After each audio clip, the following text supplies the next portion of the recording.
Part 3. Endgame. Quoting Will Eric Poikert.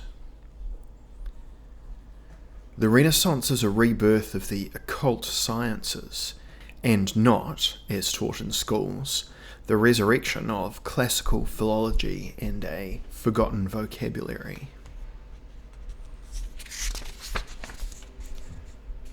Chapter 8. 1484. Part 1. A Wingless Fly. The historian too often tends to endow facts and the chronology of events with fundamental importance, forgetting that the causes of these facts are very complex and cannot be reduced to a denominator of an economic nature. I do not intend to take up here what I have explained elsewhere in more detail. The present study centres on the rise of modern science.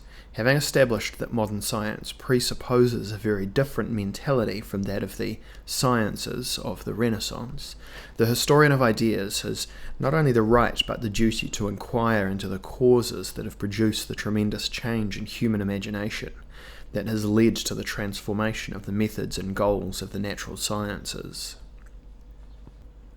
There are, of course, many superficial replies to this question fundamental to the history of our culture. Without the telescope, they say, Galileo could not have contributed to a more precise picture of the solar system. Nevertheless, without using any optical instrument, Copernicus had long before envisaged a heliocentric or heliostatic universe according to a Pythagorean model. And long before Copernicus, Nicholas of Cusa had postulated the infinitude of the universe, an outgrowth of ideas deriving from his personal metaphysics.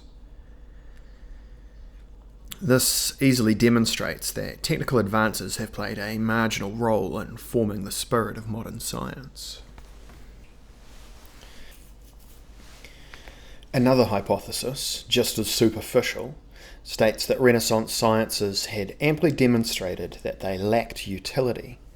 It was natural that they should have been replaced by sciences whose practical results, modern technology, compelled recognition due to their pragmatic usefulness. The postulate of this thesis is that their very method put a check on the Renaissance sciences such as astrology, medicine, alchemy, and magic. We cannot deny that in quite numerous cases these sciences had failed. There is absolutely no reason, however, to doubt the confidence placed in them in their time. Astrology was not infallible, but many of its predictions turned out to be more or less accurate or were adjusted in retrospect, so that they seemed to pertain to recent events. Just as individual errors did not lower the prestige of an astrologer, so his correct or nearly correct predictions were capable of earning him an undeserved reputation. Whether truth or legend, the English astrologer John of Essendon claims to have foreseen the plague epidemic of 1347 to 1348. The German astrologer Lichtenberger, the birth and career of Luther, and another astrologer of the 16th century, Couliano, said to have made many mistakes, seem to have predicted accurately the French Revolution of 1789. Far from being a fading science, 16th century astrology inspired a general confidence which must have outstripped by far its real utility. However, it is only a posteriori that we can judge it. For people in the Renaissance, the utility of astrology was esteemed as highly as the theory of radioactivity or of relativity is in our day. With regard to astrological medicine, a very complicated and rigorous science, though it may have been founded on infantile premises, its natural remedies were to prove effective in some cases, which implies that its practical value was no less than that of astrology. The doctors themselves, having no reason to scorn their own theoretical and practical knowledge, there is no cause to doubt that they had the same assurance and self-possession as their modern colleagues, which, in less serious cases, must have sufficed to cure the patients. The patients themselves were usually so ignorant that they cared little about the doctor's methods, provided they had a personal confidence in him. In our day, the situation has not much changed from this point of view, and if, by some miracle, all our doctors were supplanted by iatro-mathematicians or iatro-chemists, most patients would not even notice it. Of all the Renaissance sciences, alchemy experienced the most failures. Since, however, it had an important role to play in iatrochemical remedies, and even in those of astrological medicine, we cannot altogether deny its utility. To the extent that it was closely connected with sciences whose effectiveness was accepted by most people, alchemy had no reason to believe itself fundamentally threatened. The great number of charlatans discredited it, of course, but Newton's application of alchemy shows us that it had not lost interest for the most enlightened minds of the 17th century. Some historians of science still wonder why, if alchemy was of basic importance to Newton, he published everything except his alchemical experiments. The answer is so simple that it is surprising it has been avoided or distorted so systematically. Newton lived in an era marked by the victory of Puritanism on the political level. Puritanism despised occult sciences because they did not conform to the spirit of the Bible. Newton did not make his alchemical experiments public because he had his head on his shoulders and preferred to have it stay there. For the psychological and even physical restraints imposed by the Church's reform, Protestants as well as Catholic were no less than those imposed by the French Revolution at its height, or mutatis mutandis by the Soviet Revolution. With regard to magic, there is no doubt that it was as useful at the time of the Renaissance as was astrology. Let us not forget that, under the rubric of natural magic, very varied kinds of technical knowledge were in circulation, from the manufacture of animal and vegetable dyes to pyrotechnics and optical procedures, as well as theurgic and medical procedures, methods of cryptography, of stenography, and telecommunication. Let us also not forget the techniques for manipulation of the individual and the masses, which have only been fully applied in our day. As for the art of memory, it worked so well that it is astonishing that it fell into disuse in the 17th century. It is quite obvious that the Renaissance sciences, whatever their real value may have been, did not lack relative use value. All contemporary evidence to the contrary is suspicious, since it stems from writers seeking easy influence over their public. Giordano Bruno, a firm believer, did not hesitate in his comedy Il Candelaio to satirize Ficino's theory of mind and spirit, but he put it in the mouth of an unscrupulous charlatan. The conclusions based on passages of this type borrowed from the Italian writers are irrelevant, like judging Socrates' personality in the light of Aristophanes' plays. When all is said and done, the minorities during the Renaissance who enjoyed the satires on contemporary sciences must have been much less numerous and powerful than the organised groups who, in our time, protest against the use of modern technology. Another realm in which a very mistaken picture of the Renaissance prevails is the teaching and transmission of knowledge. There were famous universities at the time, proud of their tradition, which conferred prized degrees. These degrees affected the practice of a profession to such an extent that we see Agrippa of Nettesheim, in order to obtain a position, assume false titles, which, even with the royal privilege that seemingly made them unnecessary, he definitely needed. There is no doubt that a degree from the Sorbonne or the University of Padua represented a guarantee, for these institutions of higher learning were reputed to convey infallible knowledge whose usefulness in a given social context it would be idle to dispute, just as it would be idle to dispute in their instance their absolute value of a practical nature. The mistaken principle made by most cultural historians amounts to denying the validity, nowadays, of that knowledge and those degrees. It is obvious that no university in the world would agree to grant the chair of theoretical physics or medical semiology to a graduate of the Sorbonne of 1500. But this strange reasoning does not carry the conviction that, since the knowledge of a graduate in the year 1500 is rejected in our time, it was also rejected by its contemporaries, without taking into account the existence of disciplines in the humanities wherein we could place far more faith in a degree from the 16th century than in one dated 1987. Renaissance society reveals few signs of decadence. It is not in a state of crisis and has very superficial doubts concerning its own institutions and ideological and practical truths. The hypothesis that the developing sciences lacked practicality must be discarded. It is merely an a posteriori explanation of the transformation of the scientific spirit, and as such must be discarded as untrue. On the other hand, if we wish to understand anything about the historical enigma, the rise of modern science, which occurred just when it was not needed, we must first go to the heart of the Renaissance sciences, of which astrology, because of its universality, was the most important. Magic, medicine, and even alchemy can be regarded in a way as astrological disciplines. Another fundamental factor of Renaissance ideology is Christian doctrine and the Church, which never altogether accepts the message of science. Revealed truth was hegemony over all temporal truth, which can only be relative to the former. Modern science emerges from an interaction of very complex ideological forces by a process resembling the natural selection of species. Now we know that this is not determined by a providential law, but rather by environmental accidents. Accidents which Jacques Monod has perhaps erroneously called chance. What chance has a wingless fly to obtain food in our climate? None, because, not having means to move quickly and without a reliable shelter like subterranean worms, it will easily fall prey to birds. This genetic mutant will be eliminated by natural selection. However, this is the same selection which, on a very windy island in the Galapagos archipelago, wiped out the normal population of flies equipped with wings which are incapable of fighting the wind.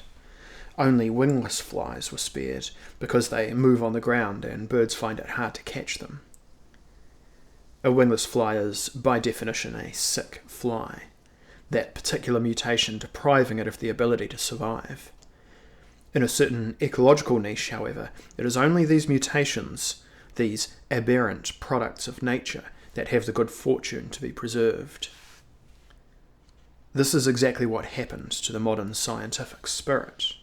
The spirit of experimentation that abandons broad assumptions in order to construct purely inductive arguments. It was no bird of paradise, hatched all at once by Providence, or the non-existent laws of the triumphant history of the Hegelian spirit to replace the Renaissance sciences, worthless and henceforth without appeal. On the contrary, our modern scientific spirit was born like a wingless fly, which, in the fierce whirlwinds of the history of the 16th century, had the good luck to remain unobserved and not to be eliminated by harsh natural selection. The latter struck Renaissance sciences so hard that they could never right themselves again. Let us examine more closely the situation in which our wingless fly becomes able to procreate. The witch-burning stakes covered Europe. The Reformation would have preferred that the only book surviving on earth be the Bible. But in any case, it was not inclined to tolerate either Eros. It was not inclined to tolerate either Eros or magic, or the contiguous sciences of the Renaissance. A magic invocation or an alchemical experiment could have cost a man his head. Fear justified everything, and that is why people gave up astrology, magic, and alchemy, or retired into cautious silence, as did Newton on matters of an occult nature. The Catholic Church not only called for a change in morals, but also undertook the zealous defence of what it considered most previous Thomism. Galileo brushed against the stake, not because he was a representative of modern science, which he surely was not, but because he dared to oppose Thomism. Bruno was consumed by flames because he was an unrepentant magician, not because he defended the ideas of the Cardinal of Cusa. Everywhere people engaged in less offensive occupations, which could not run counter to the image of the world and of human society that conformed with one or another of the Christian churches. They were coerced into expressing themselves cautiously, into carefully hiding their goals. Some enthusiastic Pythagoreans remained, a Galileo or a Kepler, but their kind was being stamped out. There were Descartes and Bacon, still strongly suspected of having sympathised with the farce of the Rosicrucians, and whose real intentions it is not easy to decipher. Were they the representatives of a new world? If so, they certainly did not represent the forthcoming world any more than their philosophy was a modern philosophy. At a given moment, censorship transformed personality. People had lost the habit of using their imagination and thinking in terms of qualities, for it was no longer permitted. Loss of the faculty of active imagination naturally entailed strict observation of the material world, revealed by an attitude of respect for all quantitative data and suspicion for every qualitative statement. In a certain sense, it can be said that flies that fly have a completely different image of the world than that of flies that crawl, lacking wings. But this comparison seems to imply a value judgment it does not wish to make. Renaissance man and present-day man may have the same external form, but the latter is a psychological mutation of the former within the same species. Those who contend that people of the Renaissance felt, thought, and acted like us are greatly mistaken. On the contrary, we have the time-honoured custom of seeking within ourselves the world image of the Renaissance person to such an extent that he is confused with our own unconscious, with what we have learned to uproot and mutilate within ourselves. He is a sickly colleague that we still harbour within ourselves because we cannot rid ourselves of him. If he is a caricature of ourselves, since he collects all our most infantile and absurd traits, let us put ourselves in his place for a moment. Of course, it is most likely that he has no more flattering an image of us than we have of him. But any communication is impossible, for the barriers of our era do not give way, and there is even less hope that this disturbing visitor from our depths may disappear forever. For lack of reaching a friendly understanding, we must learn to gaze at him without too much condescension, for we have lost that which he had, and he lacks what we have mastered. When all is said and done, these quantities are equal. And if we have accomplished some of the most burning wishes of his imagination, we must not forget that we have destroyed just as many others, which may prove to be irretrievable. Part 2. Why was the year 1484 so formidable?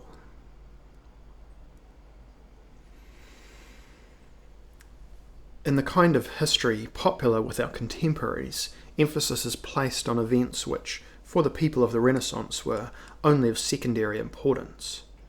On the other hand, we obviously overlook what, in their view, was crucial. If we look at its chronology, the year 1484 is not particularly interesting. Columbus had not yet left. The Turks were not forcing the gates to the west any more than usual. The Neapolitan War had not yet broken out, causing the spreading of syphilis throughout Europe. The Reformation was still far away. The only event attributable to that year is the birth of Luther, although modern writers prefer to date it 1483. Luther himself inclining sometimes towards one date, sometimes towards the other. It is therefore surprising to learn that the astrologers of the period attributed tremendous importance to the year 1484. At least this time no a posteriori revision occurred, since those who expected something visible and tangible to happen in 1484 were all too disappointed.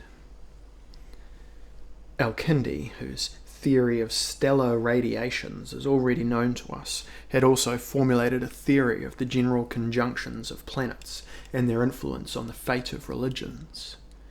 The general conjunctions depend on the periodic conjunctions of the higher planets, Jupiter and Saturn, since they advance the slowest. According to Al-Kindi, there were little conjunctions of planets occurring every 20 years, and finally greater ones every 960 years. The latter exert a crucial influence not only on observable nature, but also on political and religious deeds. Every great conjunction inaugurated a new era in history. The Christian Middle Ages knew of this theory through the Liber Magnarum Conjunctionum by Albumisar, a disciple of Al-Kindi. Roger Bacon applies it to the birth of great personalities in history and to real or false prophets at intervals of 320 years. In this list we find first Alexander the Great, then Jesus, Mani, and Muhammad. In fact, a conjunctio magna had occurred in 7 to 6 BC in the signs of the fish and the ram. Kepler, who had carefully studied the conjunctio magna of 1604 in Sagittarius, wrote 2 treatises, De Stella Nova and De Vero Anno, in which he deals with the true date of the Saviour's birth. At the time of the conjunction of 1604, a nova appeared in the sky, at the very place where the 3 higher planets had converged. This is why Kepler believes that a new star had also announced the birth of Jesus, and that it was the star of the Magi. Quote, "This effect of the great conjunctions cannot be adequately explained by nature. God himself had to arrange it in some way. Experience bears witness that he placed in the sky these great conjunctions with miraculous stars, extraordinary, or other admirable works of his providence. That is why he decided to place the birth of his Son, Christ, our Saviour, at the very moment of the great conjunction of the signs of the fish and the ram, circa punctum equinoctialum, by emphasizing this dual fact, the event that occurred on earth and the conjunctions revealed in the sky through the appearance of a new star. By means of this he guided the Magi from the east to Palestine, to the important village of Bethlehem, and the stable where the King of the Jews was born." End quote. Kepler was not alone in following the conjunction of 1604. The editors of Rosicrucian manifestos also speculated on it, for they date the death of Christian Rosenkreuz in 1484 and the date of discovery of his tomb in 1604, representing the exact interval between 2 great conjunctions. We must not be surprised that the farce of the Rosicrucians fired the great minds of the Europe of those times with enthusiasm. The dates perfectly coincided with the astrological data, and a new world was expected after 1604. The disclosure of the secret order founded by Christian Rosenkreuz could only gratify to the full the hope aroused by the event whose importance is emphasized by Kepler. When Johann Valentin Andreae, who was one of the principal authors, characterized the Rosicrucian manifestos as ludibrium, which they actually were, no one wished to believe him. And Francis A. Yates explains many facets of Descartes' existence by a stubborn pursuit of the Rosicrucians, whose tracks, in a sense, he rediscovered. Kepler was neither the first nor the last to busy himself with the horoscope of Jesus Christ. Cardinal Pierre Daly, 1350 to 1425, had set the fashion that was followed during the Renaissance by the great astrologer Luca Gaurico and the equally famous Girolamo Cardin. The horoscope projected by Pierre Daly and taken up by Cardin was the basis for all ensuing efforts of this kind, such as that of Ebenezer Sibley, A Complete Illustration of the Occult Sciences, 1790. What could be read in Jesus' horoscope? His divine paternity, the birth of a royal house, the virgin birth, his humility, his death sentence, and his crucifixion. In short, the whole history of his human life and death. Of course, the fact that a cardinal and a bishop, Gaurico, dealt with this signifies that the enterprise, though neither commonplace nor safe, was nevertheless possible within certain limits. Indeed, if we grant the thesis of Jesus' 2 natures, divine and human, it is not absurd to apply to the man the limitations of astral destiny. To be sure, the Church did not look well upon these efforts, or upon astrology as a whole. Delhi, Gaurico and Cardan had treated the subject of Jesus' birth according to conventional data. Kepler computed it for the spring of 6 BC, and Sibley, we know not why, for December 25th AD 45. Of them all, Kepler, influenced by the astrological events of the year 1604, is the cleverest, because he establishes a relationship between the birth of the Saviour, a conjunctio magna, and the appearance of a nova.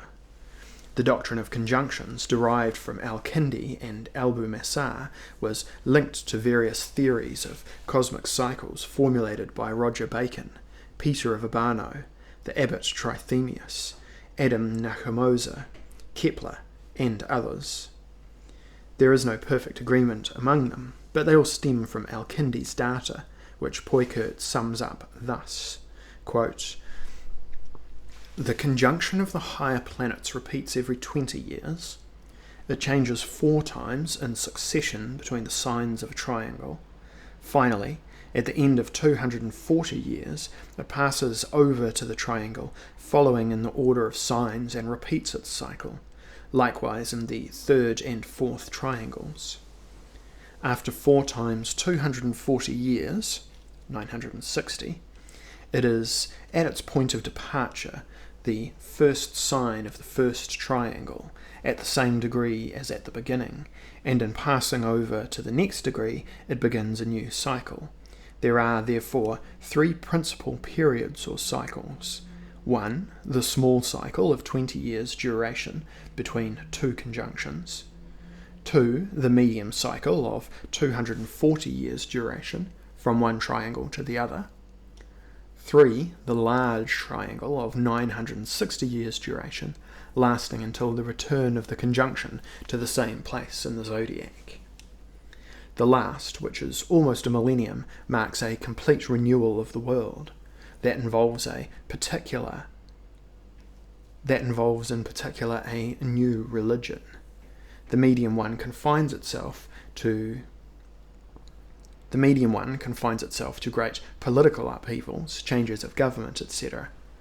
Finally, the small cycle generally indicates important events, royal successions, revolutions, and other crises of the state." End quote. If we took these numbers literally, the years 1484 and 1604 would be excluded from the list of all the conjunctions. Now, very important conjunctions occurred in 1345 in Aquarius, in 1484 in Scorpio, and in 1604 in Sagittarius. In December 1348, in his Summa Judicialis de Accidentibus Mundi, the English astrologer John of Essendon wrote, apropos of the plague that had just ravaged Europe, quote, "It is exactly what I had written in the year 1345, for all that I had written then concerning the events of which I have just spoken corresponded to the opinion of many astronomers. The disasters I predicted occurred just after 1345 and on a grand scale. The mortality in 1347 and 1348 was such that the whole world seemed to be in a state of revolution, and in many countries towns and villages were deserted. Rare survivors fled those places, leaving their houses and their household goods behind. No one dared even to visit the sick or bury the dead for fear of contagion." End quote. Since John of Essendon was referring in 1348 to an earlier prophecy that we do not have, we might conclude that he only formulated it after the event. On the other hand, we know that in Italy in the 15th century, people awaited the coming of a prophet who was supposed to be born or reveal himself in 1484. In October 1484, the Dutchman Paul of Middelburg, Bishop of Urbino, wrote his Prognostica ad Virginti Annos Duratura in which he tried to spread out the birth of the prophet in the belief that the results of the conjunction would extend over a period of 20 years. Consequently, the little prophet should have been born in 1503 and should have been active for 19 years. Paul of Middelburg complained of having been plagiarized by the German Johannes de Claramonte, Lichtenberger, in his Practica.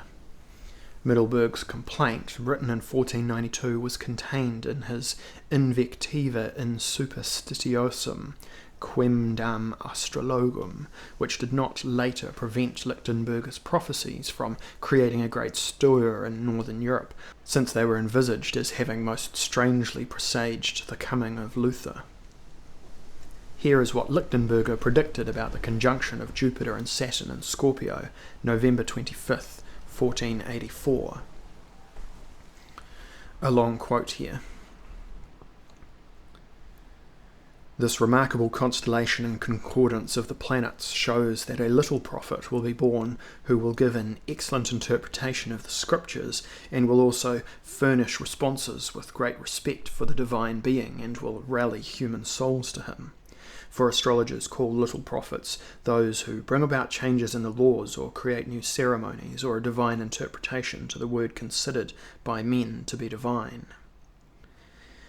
I say that in the land under the sign of Scorpio, Germany, a prophet will be born, and beforehand the strangest and most extraordinary things will be seen in the heavens.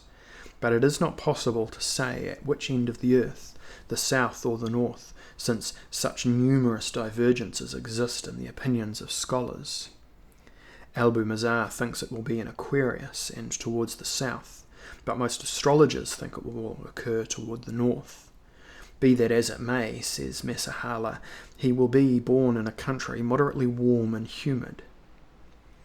A monk is seen wearing a white robe with the devil standing on his shoulders. He wears a full-length greatcoat with wide sleeves, and a young monk follows him. He will have a very quick mind, know many things, and possess great wisdom. However, he will often lie and have a heretical conscience, and, like a scorpion, for that conjunction occurs in the house of Mars and its shadows, he will emit a venomous sting from his tail. And he will be the cause of great bloodlettings, and since Mars will announce him, it seems he will confirm the beliefs of the Chaldeans, as evinced by Mesahala. End quote. Luther was probably born November 10th, 1483, but Philip Melanchthon, who firmly believed in astrology, connects his birth with the prophecies of Lichtenberger so that alternative dates appear, notably October 22nd and November 23rd, 1484. The most fashionable astrologer of the time, Luca Gaudico, calculated Luther's horoscope based on October the 22nd at 10 minutes past 1 in the morning. It clearly revealed the substance and destiny of a heretic. On the other hand, the German astrologers, Carion and Reinhold, both in favour of the Reformation, calculated it for the same date but at 9 in the morning, which yielded an entirely different result. All of the above stems from the astrologers' sympathies for one or the other party. What could not be in doubt was that in Italy and northern Europe the coming of a little prophet was expected in 1484 because of the conjunction of Saturn and Jupiter in the triangle of Aquarius. The testimony of Paul of Middelburg and of Johannes Lichtenberger is explicit. The results of the conjunction, however, were to include another realm as well. This time the explanation could only be a posteriori, which did not preclude it having been generally accepted. We know that if the plague wreaked havoc in the 14th century, syphilis, which was regarded as a form of plague, did no less between the 16th and 19th centuries. Imported from America, the French disease developed into a terrible epidemic during the campaigns of Charles VIII in Naples, 1495. At the beginning of the 16th century, Joseph Grunpeck, astrologer at the court of Maximilian of Austria, gave an astrological explanation for this phenomenon in his Tractacus de pestilentiale Siora Sive Maladi Fransos, originem remedieque ejustim continens. Compilatus a venerabili vido magistro Joseph Grunpeck de Burghausen super carmina quaedam Sebastiane Brandt utriusque juris professoris. This is what Grunpeck wrote. Quote, brought down upon the world is this cruel disease, unheard of and unbelievable.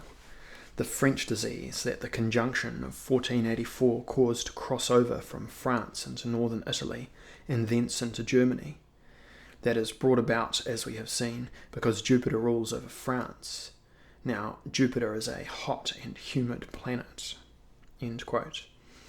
The same interpretation is resumed and explored in depth by the astrologer Astruc, 1684 to 1765, in his treatise De Morbis Venereis of 1736. It is remarkable that the local treatment with mercury, which is still used in our time, not ineffectually, was originally nothing but an astrological and alchemical remedy for the malum de Francis. The epidemic of syphilis and the birth of Luther the Reformer were only the tangible results subsequently attributed to the conjunction of November 25th, 1484. Its intangible results were, however, of much greater importance. Although the great European witch craze did not start before the second half of the 16th century, historians are in agreement that the signal for the witch hunt was the papal bull Summus Desiderantes Affectibus. The date it was promulgated is striking. November 5th, 1484, right after the conjunction of the 25th of November. We know that Innocent VIII would become a formidable adversary of Kabbalah. He would persecute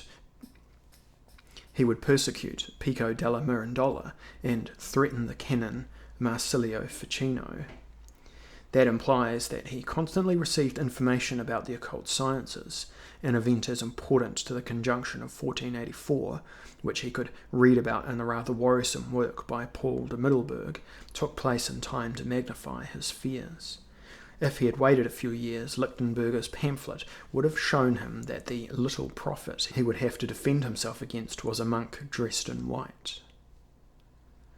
It is more than probable that the treatise of Paul of Middelburg called the attention of the Pope to what was happening in Germany, but the bull, recommending extreme repression of the cult of witchcraft in Germany, represented the immediate consequence of an encounter between Innocent and Henry Instatoris, Inquisitor for Upper Germany and the brain behind the Malleus Maleficarum, 1486.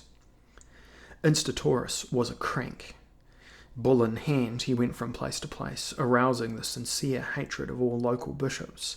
Fanatics like him or the Inquisitor Pedro Arbues of Zaragoza would usually meet a sudden death at that time. Only a miracle may have saved Instatoris, who died, as it seems, of natural causes between 1501 and 1503. The action taken by the German Inquisitor is just an isolated case of the end of the 15th century. The prosecution of witches grows more intense in the 16th century as a result of the Reformation. Systematic witch hunting did not start until the end of the 16th century, 1589 in Germany, a time when the Holy Inquisition was no longer active in Northern Europe, at least in Protestant Germany. Even the Great Trial of 1589 in Bavaria was instituted by the lay authorities. One can legitimately conclude that the 1484 bull was indeed the signal for the witch craze, but the Church subsequently withdrew from actual prosecution during the 16th century. John Tedeschi has brilliantly confirmed this. Joseph Hansen and more recently Geoffrey Burton Russell have shown that the great witch burnings took place in the richest European countries: France, including Lombardy under French jurisdiction, the Rhineland, and the Netherlands. In none of these territories did the Inquisition conduct the prosecution and trials. Though obvious for the Protestant countries, this statement might seem surprising with respect to France, but the outstanding work of Robert Mandrell has demonstrated that until 1682, when the Ordonnance Royale of Louis XIV dismissed witches' trials as irrelevant to justice itself, it was the local lay authorities who burnt witches. One can assert without any doubt that there is an immediate connection between the witch craze and the European Reformation. In a sense, the witch craze was the social counterpart of the destruction of religious images. In both cases, the victim was human fantasy. The idea behind the Malleus is to stop the social disorder caused by the exercise of magic. This book became an ally to the Reformation and Counter-Reformation in the 16th century, prefiguring the spirit of those movements.